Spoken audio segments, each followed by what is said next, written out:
16 април или 17 бе. Вече малко им загубих. 16. Вчера беше 15, значи днеска е 16 април. Първо по-сериозно бягане, след като преди една седмица завършихме 100 мили в Истрия. И биваме, да кажем. 20 км направихме с прилично темпо 4.30 някъде. Доволни сме. Раздържахме крачката. Малко ги понатегнахме, ама нормално искахме да ги видим как са. Следяхме си как ни е състоянието, добре сме. Това означава, че много бързо вече възстановяваме, което е похвално.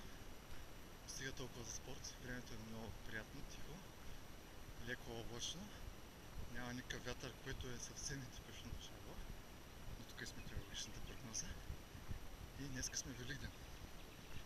И отиваме да се съберем родата. Малко да се видим, че отдавна сме се събирали всички, само по празниците вече. Да обменим някой лав, да се видим физиономиите, как са променили, кой на къде е и такива ми работи. Веселата е пълна, живота е живот.